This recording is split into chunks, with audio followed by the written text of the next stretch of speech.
Welcome back. नमस्कार विद्यार्थियों, स्वागत है आपका वीडियो में। कक्षा 12th मैथ। पिछली वीडियो में हमने अपव्यय के बारे में बताया था, मैट्रिक्स के बारे में। टॉपिक चल रहा था आपका तीसरा, अपव्यय मैट्रिक्स।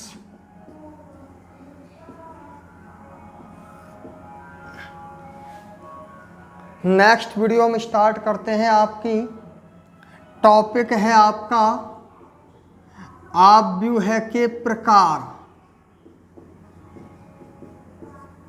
मैट्रिक्सों के प्रकार। मैट्रिक्स कितने प्रकार की है? नंबर 1, पंक्ति अपव्यय। पहली है आपकी पंक्ति अपव्यय। पंक्ति अपव्यय वह अपव्यय जिसमें केवल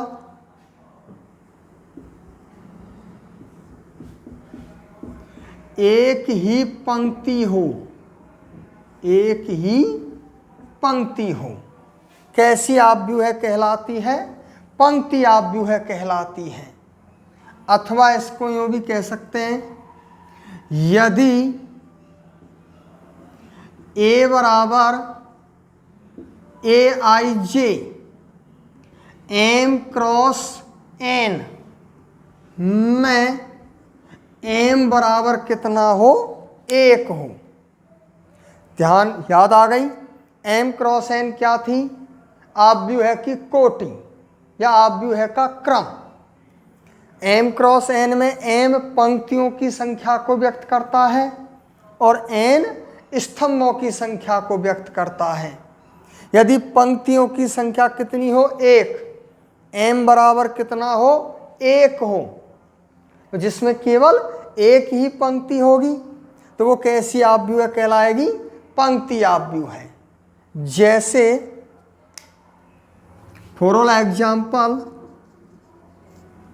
A बराबर 1 2 5, B बराबर 2 6 X Y। ठीक, तो अपव्यय पे गौर करिए। इसमें केवल एक ही पंक्ति है, ओनली एक ही पंक्ति है। एक ही पंक्ति है तो इसे हम पंक्ति अपव्यय कहेंगे। इसकी कोटि बताओ, इस अपव्यय का क्रम क्या है? क्रम कैसे लिखते हैं? M क्रॉस N, पंक्तियों की संख्या इंटू स्तंभों की संख्या। पंक्तियों की संख्या 1 इंटू स्तंभों की संख्या हो गई 3, तो कोटि हो गई 1/3, 1 क्रॉस 3। ये भी एक पंक्ति अपव्यय है। वह अपव्यय जिसमें केवल एक ही पंक्ति हो, ओनली एक ही पंक्ति हो, तो वो कैसी अपव्यय कहलाती है? पंक्ति अपव्यय। जिसकी कोटि कितने का है? 1 क्रॉस 4। क्यों? पंक्तियों की संख्या 1 और स्तंभों की संख्या हो गई 4, कोटि हो गई 1 क्रॉस 4, जिसे कहते हैं हम पंक्ति अपव्यय। नंबर 2, स्तंभ अपव्यय।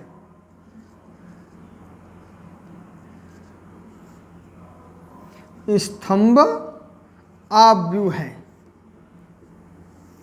स्तंभ अपव्यय किसे कहते हैं? वह अपव्यय या वह मैट्रिक्स जिसमें केवल एक ही स्तंभ हो, जिसमें केवल एक ही स्तंभ हो, वो कैसी अपव्यय कहलाएगी? स्तंभ अपव्यय। अर्थात A बराबर AIJ M क्रॉस N में n बराबर कितना हो, 1 हो, तो वो कैसी आव्यूह कहलाती है, स्तंभ आव्यूह कहलाती है। जैसे फॉर ऑल एग्जाम्पल a बराबर 2 4 6, b बराबर 1 3 5 7, ठीक। वह आव्यूह है जिसमें केवल एक ही स्तंभ हो, एक ही कॉलम हो। इस आव्यूह में स्तंभों की संख्या एक ही है, एक स्तंभ है, तो इसे हम स्तंभ आव्यूह कहते हैं। इसकी कोटि कितनी होगी, 3 क्रॉस 1। क्यों, पहले पंक्तियों की संख्या इनटू स्तंभों की संख्या। पंक्तियों की संख्या हो गई 3 और स्तंभों की संख्या हो गई 1, तो कोटि है गई 3 क्रॉस 1। इस आव्यूह की कोटि बताओ, बोलो कोटि कितने का है, 4 क्रॉस 1। कितनी है, 4 क्रॉस 1। क्यों, पंक्तियों की संख्या हो गई 4 और स्तंभों की संख्या हो गई 1, तो कोटि हो गई 4 क्रॉस 1। आगे n बराबर 1, m cross n, m cross n, n बराबर कितना होगा, 1, तो वो आव्यूह कैसी कहलाती है, स्तंभ आव्यूह कहलाती है, ठीक। नंबर 3,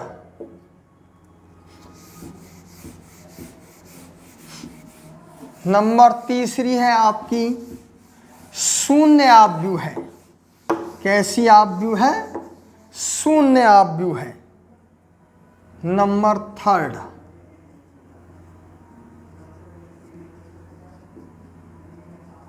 शून्य आव्यूह है। शून्य आव्यूह किसे कहते हैं, वह मैट्रिक्स जिसका प्रत्येक अवयव शून्य हो, वह मैट्रिक्स जिसका प्रत्येक अवयव शून्य हो उसे हम शून्य आव्यूह कहते हैं। वह मैट्रिक्स या वह आव्यूह जिसका प्रत्येक अवयव शून्य हो, प्रत्येक अवयव शून्य हो, तो वो शून्य आव्यूह कहलाती है। और शून्य आव्यूह को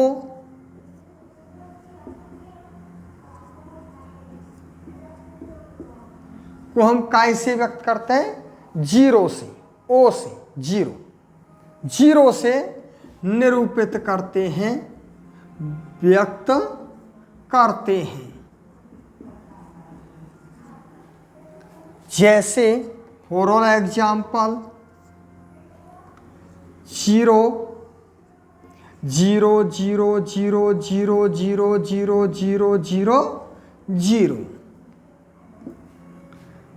0 बराबर, इसको हम यहाँ नाम दे दिया मैंने a बराबर, इस आव्यूह का नाम क्या रख दिया मैंने, a। 0 0 0 0 0 0, जिससे हम क्या कहेंगे, शून्य आव्यूह है। तो शून्य आव्यूह को हम 0 से ही निरूपित करते हैं, ठीक।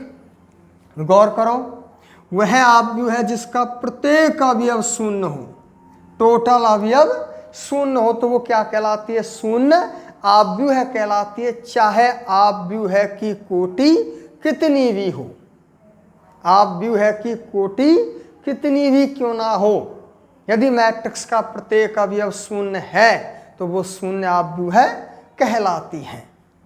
इसकी कोटि कितने का है, 3/3। बताओ है कि ना, 3/3। पंक्तियों की संख्या हो गई 3 और स्तंभों की संख्या हो गई 3, तो कोटि है गई 3 क्रॉस 3। इस आव्यूह की कोटि बताओ, 3 क्रॉस 2। पंक्तियों की संख्या 3, स्तंभों की संख्या 2, ये कहलाती है आपकी शून्य आव्यूह है। क्या कहलाता है, शून्य आव्यूह है। इसके बाद आता है नंबर 4, वर्ग आव्यूह है। नंबर 4 वर्ग आव्यूह है। स्क्वायर मैट्रिक्स वर्ग आव्यूह किसे कहते हैं? वह मैट्रिक्स जिसमें पंक्तियों और स्तंभों की संख्या समान हो। पंक्तियों और स्तंभों की संख्या समान है तो वो आव्यूह कैसी कहलाती है? वर्ग आव्यूह है। तो वह मैट्रिक्स या वह आव्यूह है जिसमें पंक्तियों और स्तंभों की संख्या कैसी हो? समान हो। वो वर्ग आव्यूह कहलाती है। अर्थात अथवा A बराबर AIJ M क्रॉस N में M बराबर क्या हो? N हो। M का चीज़ है पंक्तियों की संख्या और N का चीज़ है स्तंभों की संख्या कैसी हो? समान हो। तो वो वर्ग आव्यूह कहलाती है। कैसी मैट्रिक्स कहलाती है? वर्ग मैट्रिक्स। जैसे फॉर एग्जाम्पल दें आपका उदाहरण A बराबर 1 2 5 4 1 2 5 4 अथवा दूसरा एग्जाम्पल V बराबर, थोड़ा जगह नहीं है इसके लिए एग्जाम्पल इधर लिख रहा हूँ मैं, इधर गौर करें। V बराबर 1 2 5 -3 4 6 1 -1 -2। गौर करो दोनों एग्जाम्पलों पर। आप सिस्टेमेटिक ढंग से लिख लेना इनको। आव्यूह है A बराबर पंक्तियों की संख्या 2, स्तंभों की संख्या 2, कोटि है गई 2 क्रॉस 2। तो पंक्ति और स्तंभों की संख्या कैसी है? समान। तो जिसे हम क्या कहते हैं? वर्ग आव्यूह कहते हैं। इधर आ जाओ। इसमें पंक्तियों की संख्या कितनी है? 3। स्तंभों की संख्या कितनी है? 3। तो कोटि हो गई 3/3, 3 क्रॉस 3। 3 क्रॉस 3 क्रम की कैसी आव्यूह है? वर्ग आव्यूह है। तो वर्ग आव्यूह में जितनी पंक्तियां हैं उतने ही स्तंभ होंगी। दोनों की संख्या कैसी होगी? समान होगी। ठीक। अगला पॉइंट है आपका इसमें नंबर 5।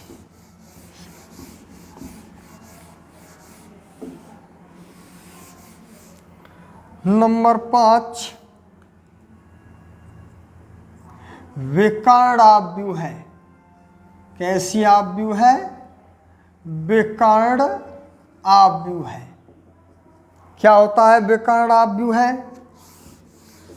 वह वर्ग आव्यूह है जिसमें या जिसके मुख्य विकर्ण के अवयवों को छोड़कर अग्रग विकर्ण के अवयवों को छोड़कर शेष अवयव शून्य हों तो वो कैसी आव्यूह कहलाती है? विकर्ण आव्यूह है। वह वर्ग आव्यूह है। आव्यूह कैसी होनी चाहिए बेटा? वर्ग। वह वर्ग आव्यूह है जिसके मुख्य या अग्रग, मुख्य या अग्रग विकर्ण के अवयवों को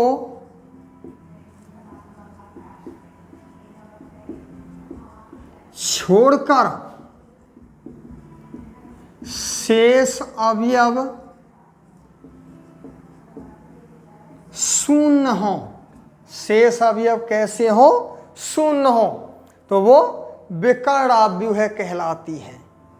जैसे फॉर एग्जाम्पल ए बराबर 1005, बी बराबर 200003004। अब गौर करो, दो चीज होते हैं बेटा, एक अग्रग विकर्ण और एक पश्च विकर्ण। अग्रग विकर्ण को हम मुख्य विकर्ण भी कह सकते हैं। तो पहली खास बात क्या देखनी है विकर्ण आव्यूह में? आव्यूह कैसी होनी चाहिए? वर्ग आव्यूह है। किसे कहते हैं वर्ग आव्यूह? पंक्तियों और स्तंभों की संख्या समान हो। बताओ, पंक्ति और स्तंभ हम देखो, पंक्तियों की संख्या 2, स्तंभों की संख्या 2, कोटि है 2 क्रॉस 2। इसमें पंक्तियों की संख्या 3, स्तंभों की संख्या 3। पंक्ति और स्तंभ समान है, दोनों कैसी हैं? वर्ग आव्यूह हैं, परंतु इसके मुख्य विकर्ण के अवयवों को छोड़कर इसे कहते हैं मुख्य विकर्ण और इसको कहते हैं पश्च विकर्ण। दो विकर्ण होते हैं, एक अग्रग विकर्ण और एक पश्च विकर्ण। पश्च विकर्ण नहीं देखना है इसमें, कौन सा देखना? अग्रग विकर्ण, मुख्य विकर्ण। तो मुख्य विकर्ण के अवयवों को छोड़कर शेष अवयव शून्य दिखाई दे रहे हैं, तो ये कैसी आव्यूह कहलाएगी? विकर्ण आव्यूह है। यहां ध्यान दो, ये इसका मुख्य विकर्ण है। तो मुख्य विकर्ण के अवयव अग्रग विकर्ण के अवयवों को छोड़कर शेष अवयव शून्य दिखाई दे रहे हैं, दिखाई दे रहे हैं, तो ये कैसी आव्यूह कहलाएगी? विकर्ण आव्यूह कहलाती है। कैसी कहलाती है? विकर्ण आव्यूह कहलाती है। ठीक, परंतु एक उदाहरण और दूं, सी बराबर 3000005। अब आप इस पर गौर करो कि इसमें अग्रग विकर्ण में एक अवयव 0 है ना? तो विकर्ण आव्यूह में अग्रग विकर्ण के कुछ अवयव शून्य हो सकते हैं। अग्रग विकर्ण के कुछ अवयव शून्य हो सकते हैं, परंतु सब अवयव शून्य नहीं होने चाहिए। यदि ये सारे अवयव शून्य हो जाएंगे तो वो आव्यूह कहलाएगी शून्य आव्यूह है। कैसी आव्यूह कहलाएगी? शून्य आव्यूह है। कुछ अवयव शून्य हो मुख्य विकर्ण की, तो मुख्य विकर्ण के अवयवों को छोड़कर शेष अवयव शून्य हो। अब बताओ, शेष अवयव शून्य है और मुख्य विकर्ण में कुछ अवयव शून्य हो सकते हैं, हो, तो वो कैसी आव्यूह कहलाएगी? विकर्ण आव्यूह कहलाती है। कैसी आव्यूह? विकर्ण आव्यूह कहलाती है। ठीक, अगला है आपका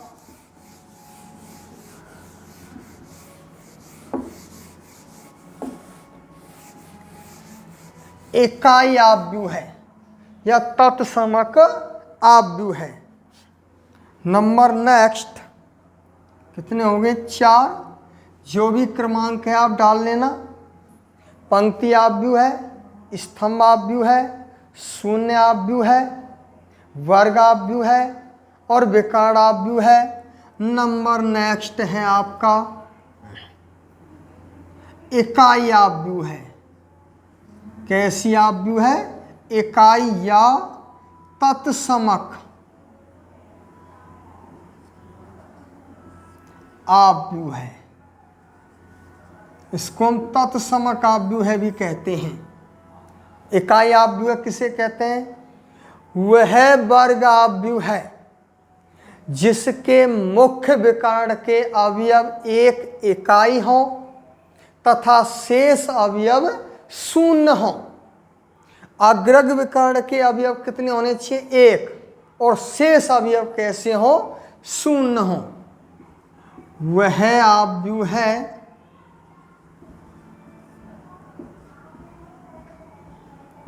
जिसके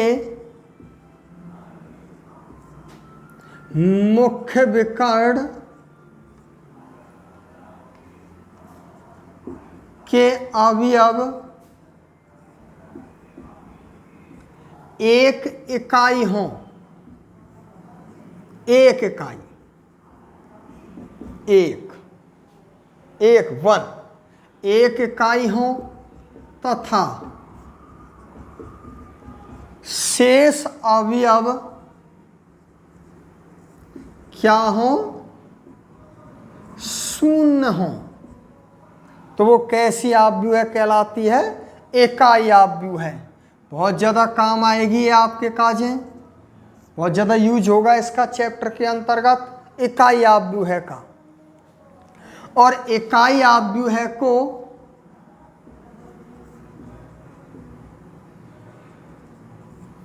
इकाई आव्यूह को काय से व्यक्त करते हैं, आई एन से व्यक्त करते हैं।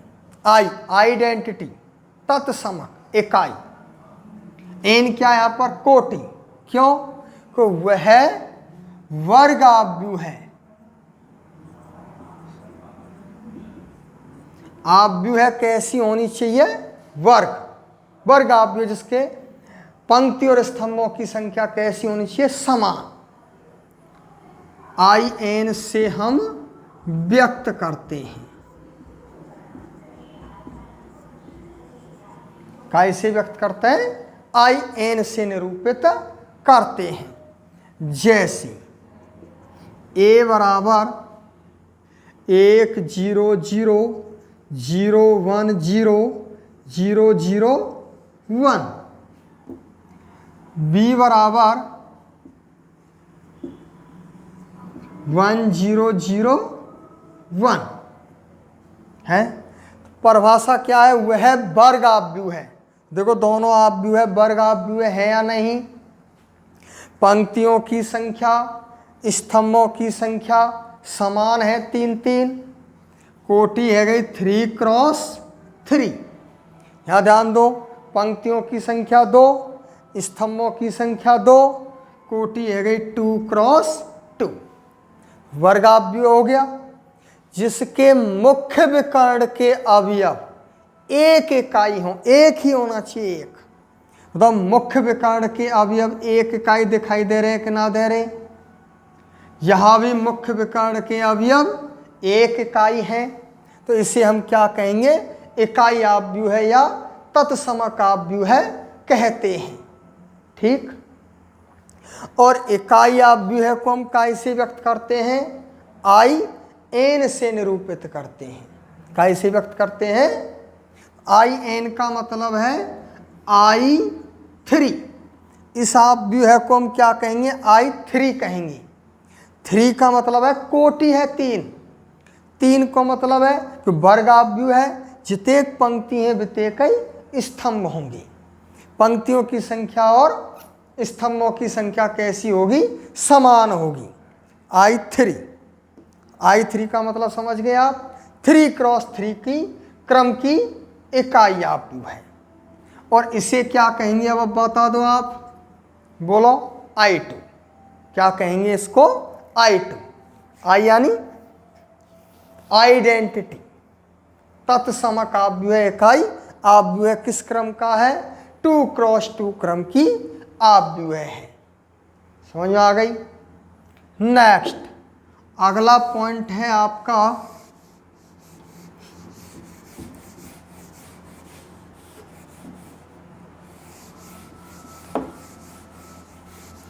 एक चीज और आती है इसके अंतर्गत, लिख दूं नोट। नोट में मुख्य विकर्ण के अवयवों का योग क्या कहलाता है, ट्रेस ए, TRACE,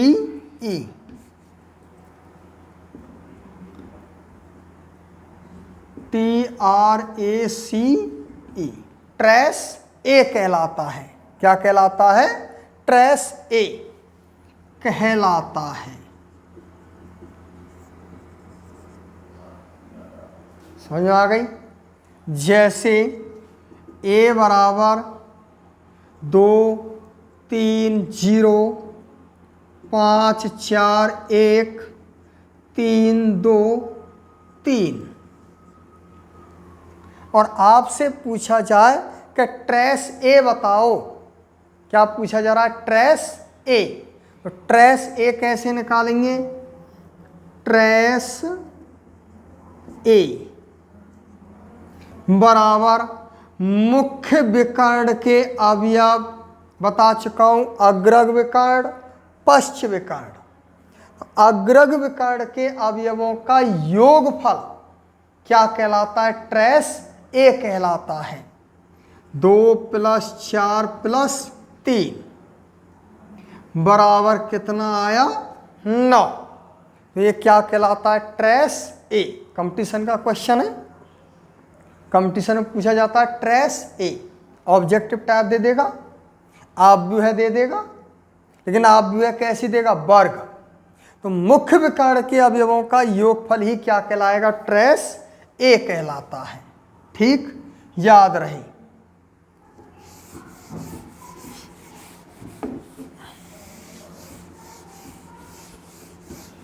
नेक्स्ट पॉइंट आता है आपका 7वां पॉइंट।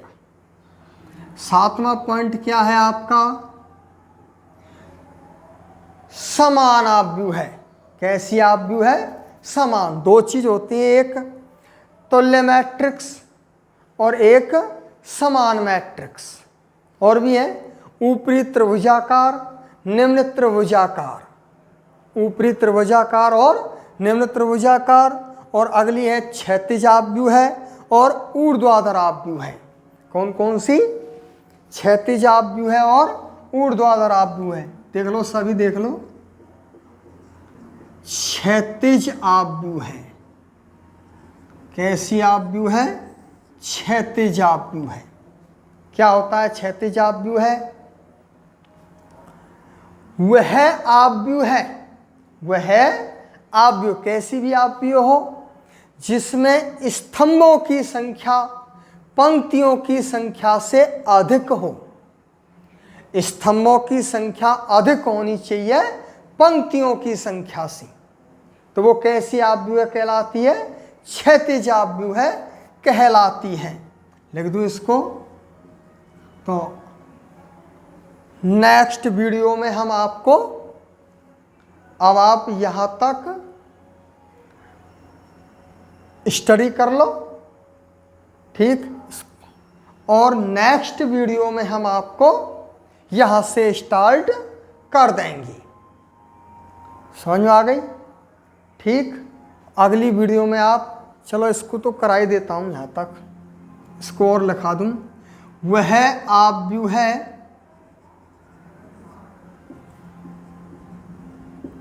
जिसमें स्तंभों की संख्या पंक्तियों की संख्या से कैसी हो? अधिक।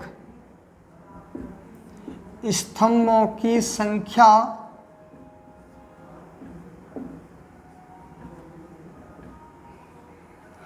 पंक्तियों की संख्या से